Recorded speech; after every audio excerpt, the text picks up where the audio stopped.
السلام عليكم ورحمة الله وبركاته. الحمد لله وكفى وسلام على عباده الذين اصطفى. أما بعد فأعوذ بالله من الشيطان الرجيم.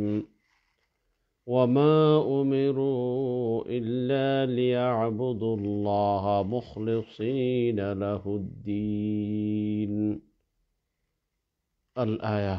اللهم صل على محمد النبي الأمي وعلى آل محمد. সম্মানিত আমার দিনদার ইমানদার ভাইরা,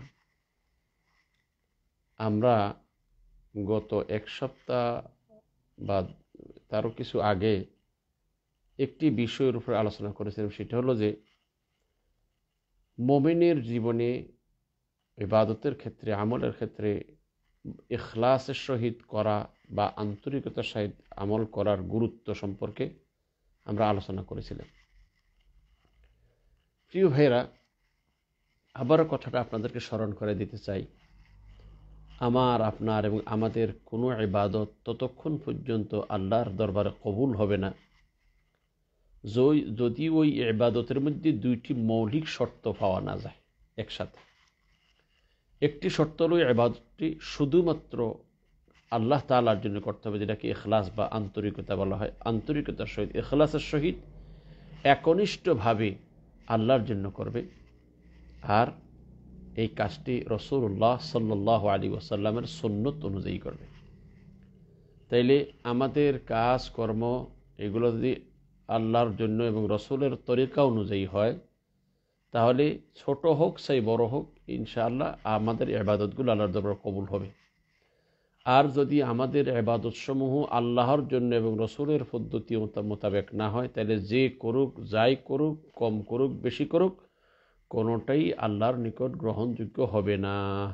তাই আমি সকল ভাইদেরকে বলবো, ভাইয়েরা আমার, বন্ধুরা আমার, আমাদের এই কথাগুলো বুঝে প্রত্যেকটা মানুষের জন্য উচিত যে আন্তরিকতার সাথে কাজ করা। আমি যে আয়াতটি আপনাদের সামনে পাঠ করেছি, সূরা আল বাইয়িনার এই একটি ছোট্ট আয়াতের অংশ আমি আপনার কাছে তেলাওয়াত করেছিলাম। আল্লাহ সুবহানাহু ওয়া তাআলা বলেছেন, ওয়ামা উমিরু ইল্লা লিয়াবুদুল্লাহ মুখলিসিনা লাহুদ্দিন। তারা তো আদিষ্ট হয়েছিল আল্লাহর আনুগত্যে বিশুদ্ধ চিত্ত হয়ে তারই ইবাদত করবে। অর্থাৎ আল্লাহ সুবহানাহু ওয়া তাআলা তাদেরকে নির্দেশ দিয়েছেন একনিষ্ঠভাবে আল্লাহর ইবাদত করার জন্য। তাইলে আমাদেরকে আল্লাহ সুবহানাহু ওয়া তাআলা নির্দেশ দিয়েছেন জীবনের শেষ মুহূর্ত পর্যন্ত আমরা আল্লাহর ইবাদত করব, তবে ইবাদতটা একনিষ্ঠভাবে আল্লাহর জন্য করব। এর মধ্যে কোনো রকমের দুনিয়ার কারোর সন্তুষ্টি, কারোর চিত্ত আকর্ষণ করা, কারোর দৃষ্টি কেড়ে নেওয়া, এরকম কিছুই থাকবে না, শুধুমাত্র আল্লাহর জন্য করব। তবে আমি আজকে আপনাদের কাছে যেই কথাটা যেই কথাগুলো জানানোর জন্য আজকে এই প্রোগ্রামটা করতেছি, সেটা হলো আমি আর আপনি, আমরা কি করলে, কিভাবে চললে আমাদের প্রতিটি কাজ ইখলাসের সাথে হবে, আন্তরিকতার সাথে হবে, বা আমরা কিভাবে চললে আমরা আন্তরিক হতে পারবো সকল ক্ষেত্রে। প্রিয় ভাইরা, বল, একটা কথা মনে রাখতে হবে, শয়তান মানুষের চিরশত্রু। সে কখনোই মানুষ ইবাদত করে আগে যাক, ভালো কাজ করে অগ্রসর হোক, এটা শয়তান কখনো চায় না, চাইবে না। শয়তানের প্রতিজ্ঞা হলো যে মানুষকে কি করে গোমরা করা যায়, মানুষকে কি করে পথভ্রষ্ট করা যায়, মানুষকে কি করে ইবাদতের মজার থেকে বঞ্চিত করা যায়, মানুষের আমল কি করে নষ্ট করা যায়। এইটাই 24 ঘন্টা শয়তানের কার্যক্রম। শয়তান আমাদের পিছনে লেগেই আছে। তাই বলবো যে আমাদের জন্য যে কাজটা করা দরকার, প্রথমে আমরা নিজেকে মুখলেস বানানোর জন্য, প্রত্যেকটা কাজে আন্তরিক হওয়ার জন্য প্রথমে আমরা যেই কাজটা করবো, যে এই কাজটা যে প্রথমে আল্লাহর নিকট কাজের সাথে সাথে আল্লাহর কাছে খাঁটি মনে দোয়া করতে থাকবো। কারণ দোয়ার দ্বারা তকদির পরিবর্তন হয়। আল্লাহ রাসূল বলেছেন, আত-তাকদির লা ইউরাদ্দু ইল্লা বিদ-দুআ। তকদির দোয়ার দ্বারা পরিবর্তন হয়। তাইলে আমরা আরেকটা জিনিস, আল্লাহ রাসূল বলেছেন, ইন্না কুলুবা বানি আদম বাইনা ইসবাঈনি মিন আসাবিআর রহমান ইউকাল্লিবু কাইফা ইয়াশা। আল্লাহ রসুল বলেছেন যে বানি আদমের অন্তরসমূহ আল্লাহর 2 আঙ্গুলের মধ্যখানে আল্লাহ যেমন ইচ্ছা তেমন এগুলোর ঘুরান, পরিবর্তন করেন। তাই আমরা আল্লাহ সুবহানাহু ওয়া তাআলার নিকট প্রার্থনা করব। আর আল্লাহ, আপনারা এই কথাটা সবাই জানেন যে রাসূলুল্লাহ সাল্লাল্লাহু আলাইহি ওয়াসাল্লাম আল্লাহর বেশি বেশি বলেন, আল্লাহুম্মা ইয়া মুকাল্লিবাল কুলুব সাব্বিত কলবি আলা দীনিক, হে অন্তরের পরিবর্তনকারী আল্লাহ, আপনি আমার দিলটাকে দিনের মধ্যে সাবেত রাখেন, দৃঢ় রাখুন। তাহলে এটা আমরা প্রত্যেকেই আন্তরিক হওয়ার জন্য, প্রত্যেক কাজে, ছোট কাজ বড় কাজ, দুনিয়াবি কাজ উখরাবি কাজ, সকল কাজে আন্তরিক হওয়ার জন্য প্রথম যে কাজটা আমরা করব সেটা হলো যে আমরা আল্লাহর নিকট দোয়া, সাধ্য অনুযায়ী চেষ্টা করব দোয়া করার জন্য, এবং আর ভালো কাজ তো করবে, সাথে আল্লাহর কাছে একেবারে নিবেদিত প্রাণ হয়ে দোয়া করব। যেমন হযরত ওমর ইবনে খাত্তাব রাদিয়াল্লাহু তাআলা অধিকাংশ দোয়া করতেন, আল্লাহুম্মা জাআল আমালি কুল্লাহু সালিহা, আল্লাহ আপনি আমার সব আমলগুলো সঠিক করুন, ওয়াজআলহু লিওয়াজহিকা খালিসা, এবং এই সব কাজগুলো যেন শুধুমাত্র আপনার জন্য, একনিষ্ঠভাবে আপনার জন্য হয়, এই জন্য করো। ওয়ালা তাজআল লিআহাদিন ফীহি শাইআ, আর এই আমার ইবাদতের মধ্যে কারো জন্য যেন কিছু না থাকে। তার মানে হলো যে শুধুমাত্র কেবলমাত্র আল্লাহ আপনার সন্তুষ্টির জন্য এই জন্য হয়। এখানে দুনিয়ার কারো দৃষ্টি আকর্ষণ করা, কারোর কাছে প্রিয় হওয়া, এরকম কোনো কিছুই যেন এর মধ্যে না থাকে। সেটা আমরা বললাম যে আমি আর আপনি আমাদেরকে আন্তরিক হওয়ার জন্য, মুখলেস হওয়ার জন্য, সর্বদা একনিষ্ঠভাবে একনিষ্ঠ হওয়ার জন্য প্রথম কাজটা হলে আমরা আল্লাহর কাছে দোয়া করব। এটা সঠিক ইবাদত করার সাথে সাথে আল্লাহর কাছে দোয়া করা। 2 নম্বর হলো যে যথাসাধ্য ইবাদতকে লুকানোর চেষ্টা করা। বিশেষ করে যে সমস্ত ইবাদত লুকাইয়ে করা সম্ভব, এই সমস্ত কাজগুলো লুকিয়ে করার চেষ্টা করা। হ্যাঁ, যেখানে প্রকাশ করা দরকার সেখানে অবশ্যই প্রকাশ করতে হবে। 5 ওয়াক্ত সালাত জামাতের সহিত পড়তে হবে, রমজানের রোজা সবার সাথে আমরা মিলে রাখবো, যাকাত যদি প্রয়োজনে তাতে অন্যদেরকে উদ্বুদ্ধ করার জন্য দিতে পারেন, হজ করবেন, এটা প্রকাশ সবাই দেখা যায়। কিন্তু কিছু কিছু ইবাদত যেগুলো প্রকাশ করার প্রয়োজন নেই, এমন সব কাজগুলো আমরা গোপনে করার চেষ্টা করি। যেমন তাহাজ্জুদের সালাত অনেক মূল্যবান কারণ এটা গোপনে আদায় করা হয়। এছাড়া সাদকা খায়রাতের ব্যাপার রয়েছে। বুখারীর একটি হাদিস, আপনারা বুখারী মুসলিম দুই জায়গায় আসছে, হযরত আবু হুরায়রা রাদিয়াল্লাহু আনহু বর্ণিত হাদিস, এটা আল্লাহ রাসূল বলেছেন, সাবআতুন ইযিল্লুহুমুল্লাহু ফি যিল্লিহি ইয়াওমা লা যিল্লা ইল্লা যিল্লুহু, 7 শ্রেণীর লোকদেরকে আল্লাহ সুবহানাহু ওয়া তাআলা কিয়ামতের দিন আরশের ছায়াতলে স্থান দিবেন, যেদিন আরশের ছায়া ব্যতীত আর কোনো ছায়া থাকবে না। এই 7 শ্রেণীর লোকদের এক শ্রেণী হলো রজুলুন তাসাদ্দাকা বিসাদাকাতিন ফাআখফাহা হাত্তা লা তা'লামু শিমালুহু মা তুনফিকু ইয়ামিনুহু। রাসূলুল্লাহ সাল্লাল্লাহু আলাইহি ওয়াসাল্লাম বলেছেন যে এই 7 শ্রেণীর লোকের এক শ্রেণীর লোক হলো যিনি আল্লাহর রাস্তায় দান করেছে এমনভাবে গোপনে, যে তার ডান হাত কি দিয়েছে বাম হাত জানে না। তার মানে হলো একেবারে গোপনে দান করা। তাহলে বোঝা যাচ্ছে যে এই গোপনে দান করা, যে কোনো কাজ আমরা যদি নিজেকে ইখলাস সহিত একনিষ্ঠ বানাইতে চাই, একনিষ্ঠ ইবাদতকারী, বা আমরা নিজেকে যদি আন্তরিক করতে চাই, তাহলে আমাদের জন্য দ্বিতীয় কাজ হলো যে আমরা সাধ্য অনুযায়ী যে সমস্ত কাজগুলো প্রকাশ করার প্রয়োজন নেই, এমন সব কাজগুলো গোপনে করার চেষ্টা করব। তাইলে আমার মধ্যে লোক দেখানো ভাব বা অন্য অহংকার এটা আসবে না। 3 নম্বর হলো যে আমাদের জন্য যে কাজটা করা দরকার, 3 নম্বর হলো যে এই যে আমাদের উপরস্থ যেসব পূর্বের যে আল্লাহর প্রিয় বান্দাগণ অতিবাহিত হয়ে গেছে, নবীগণ, তারপরে সাহাবাই কেরামগণ, তাবেঈন, তবে তাবেঈন, আইম্মা মুজতাহিদিন, এই সকল লোকদের এই আমলগুলোর দিকে আমাদের দেখা দরকার। এরা এত আমল করত, কিন্তু তারপরেও তারা নিজেদেরকে অনেক ছোট মনে করত। তাই আমাদের উচিত হলো যে পূর্বের সেই মনীষীদের অনুসরণ করা, তাদের এদের আমলের দিকে খেয়াল করা। তাহলে আমরা দেখব যে তারা এত আমল করার পরেও তারপর কখনো প্রকাশ করার চেষ্টা করেনি, বরং লুকানোর চেষ্টা করেছেন। আল্লাহ রাব্বুল ইজ্জতুল জালাল এদের এই নবী সিদ্দিকদের ব্যাপারে, আল্লাহর প্রিয় বান্দাদের ব্যাপারে, উলাইকাল্লাযীনা হাদাহুমুল্লাহু ফাবিহুদাহু মুক্তাদিহ, আল্লাহ রাব্বুল ইজ্জতুল এরা হচ্ছে সেসব লোক যাদেরকে আল্লাহর অর্থাৎ এরা হলো সেই সৌভাগ্যবান বান্দাগণ যাদেরকে আল্লাহ তাআলা হেদায়েতের পথে পরিচালিত করেছেন।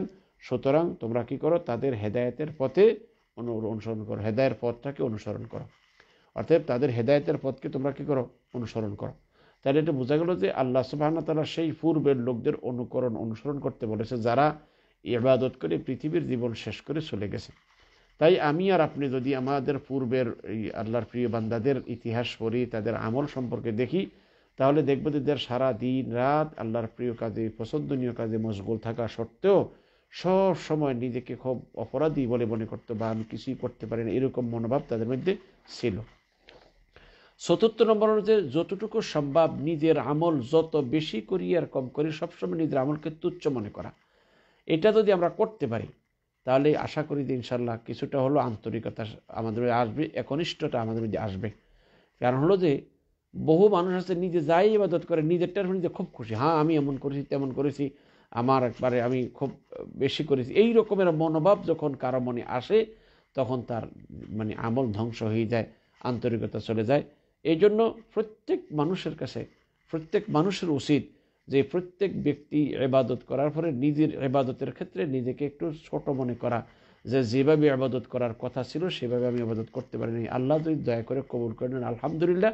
কিন্তু নিজের মধ্যে যেন কখনো যেন আত্মগৌরব না আসে যে আলহামদুলিল্লাহ আমি মাশাআল্লাহ তাহাজ্জুদ পড়ি, এই কাজ সেই করি, বা এগুলো পড়তেছে না, কতটুকু আল্লাহর কাছে কবুল হচ্ছে না সেটা তো একমাত্র আল্লাহ তাআলাই জানে। আমরা অতএব গর্ব করার কিছু নেই, এটা আমাদের মনে রাখতে হবে। তারপরে এই যে আল্লাহ কোরআনে কারীমে একটি আয়াত আছে, আল্লাহ বলেছেন ওয়াল্লাযীনা ইউতুনা মা আতাউ ওয়া কুলুবুহুম ওয়াজিলাতুন, সূরা আল মুমিনুন 18 নম্বর পারার 60 নং আয়াতের মধ্যে আল্লাহ বলেছেন যে যারা তার আল্লাহর পথে যা কিছু দান করার তা করেন তারপরও তাদের মনটা ভয়ে কম্পিত থাকে। তার মানে হলো কি, এরা দান খয়রাত করার পরেও আল্লাহর ইবাদত করার পরেও তাদের মনের মধ্যে একটু ভয় আছে। হযরতে আয়েশা রাদিয়াল্লাহু তাআলা আল্লাহর রাসূলকে জিজ্ঞেস করেন, ইয়া রাসূলুল্লাহ আহুমুল্লাযীনা ইয়াজনুনা ওয়া ইয়াসরিকুনা ওয়া ইয়াশরাবুনাল খামর, এই যে আয়াতটি আল্লাহ যাদের কথা বললেন তারা কি এই যারা জেনা করে, চুরি করে, শরাব পান, মদ পান করে তাদের জন্য বলছে? আল্লাহ বলছে লা ইয়া ইবনাতাস সিদ্দিক, ও সিদ্দিকের মেয়ে, ওয়ালাকিন্নাহুমুল্লাযীনা ইউসাল্লুনা ওয়া ইয়াসুমুন ওয়া ইয়াতাসাদ্দাকুন, বরং তারা সেই সমস্ত লোকেরা যারা রোজা রাখে, তারপরে সালাত আদায় করে, সাদকা খায়রাত করে, এত কিছু করার পরেও নিজেকে সবসময় তুচ্ছ মনে করে, ছোট মনে করে, আমারটা জানি আল্লাহ কবুল করেন কিনা। এই রকমের মনোভাব থাকলে কখনো আপনার মধ্যে কি আসবে না? অহংকার আসবে না, রিয়া আসবে না, মানে মানে ইখলাসের মধ্যে কোনো কমতি হবে না। তারপরে বলছে 6 নম্বর যেটা বলবো যে সেটা হচ্ছে যে কি মানে মানে যেটা একটা 5 নম্বর যেটা আমরা বলছিলাম যে মানে আমাদের আমল করার পরে আমল কবুল হওয়া না হওয়া এটার মধ্যে একটা সন্দেহ, মানে মনের ভিতরে একটা থাকে, দুর্বলতা থাকা, যে আমার ইবাদতটা কবুল হতে পারে না হতে পারে, যেটা একটু বললাম। 6 নম্বর হলো যে ইবাদতকারীর জন্য যে মানে ইখলাস বা একনিষ্ঠতা তার মনে সৃষ্টি করার জন্য যে কাজটা করা দরকার সেটা হলো মানুষের কোনো কথায় প্রভাবিত না হওয়া।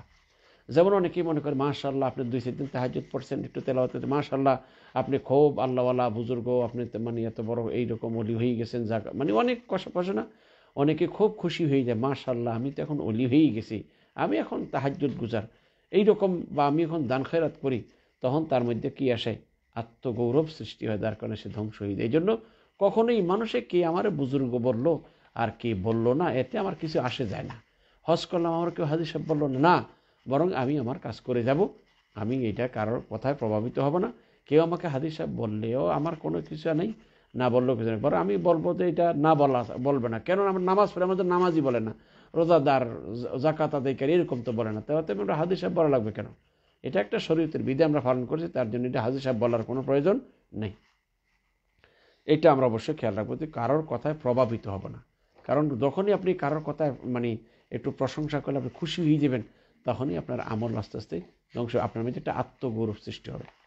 7 নম্বর হলো যে এই কথা সবসময় মনে রাখতে হবে যে এই পৃথিবীর মানুষ, আমি মানে কেউ আমার জান্নাতের মালিকও না, জাহান্নামের মালিকও না, আমার জান্নাত আর জাহান্নামের মালিক হলো আল্লাহ।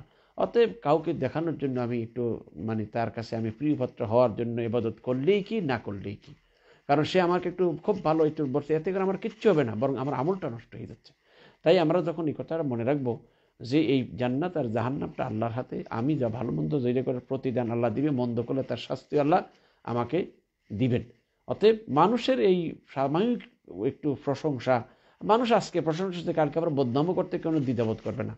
অতএব মানুষের প্রশংসা আর বদনাম এটার প্রতি আপনি ভ্রুক্ষেপ না করে আপনি আপনার সততার সাথে, স্বচ্ছতার সাথে আল্লাহর ইবাদত একনিষ্ঠভাবে করে যান।